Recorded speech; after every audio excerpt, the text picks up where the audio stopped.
ఒక సీఎంకున్నంత ఫాలోయింగ్ మీకుందని అంటున్నారు. అంత మేధస్సు ఉండి, అన్ని తెలివితేటలుండి, అంత టెక్నాలజీ ఉండి ఈ మార్గాన్ని ఎంచుకోవడానికి గల కారణం?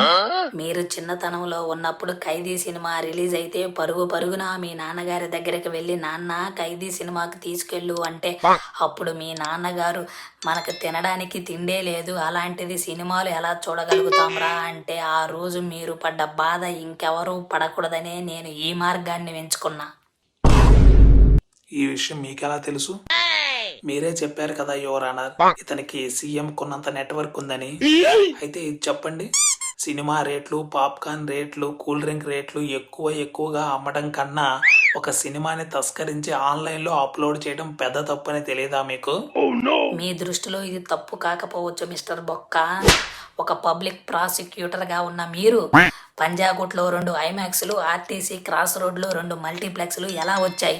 10 రూపాయల సమోసాని 100 రూపాయలకి, 100 రూపాయల పాప్కార్న్ని 1000 రూపాయలకి, 20 రూపాయల వాటర్ బాటిల్ని 60 రూపాయలకి అమ్మితే వచ్చాయి. మీరు ఇష్యూని సైడ్ ట్రాక్ చేస్తున్నారు. విషయం మీ దాకా వచ్చేసరికి సైడ్ ట్రాక్ అయిందా?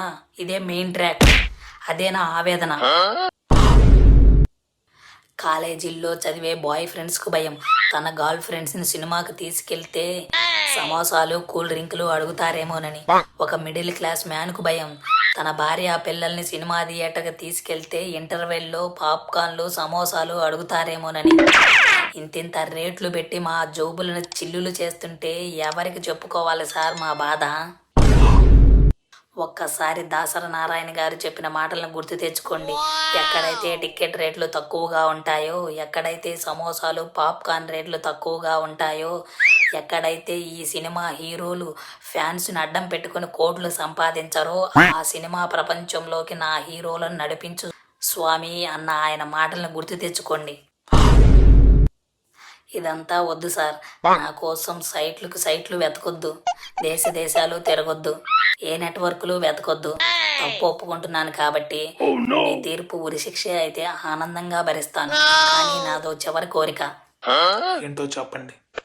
సినిమాని పైరసీ చేసి ఆన్లైన్లో అప్లోడ్ చేసిన నాతో పాటు ఆ పైరసీ సినిమాలను చూసిన జనాలను కూడా ఉరి తీయండి.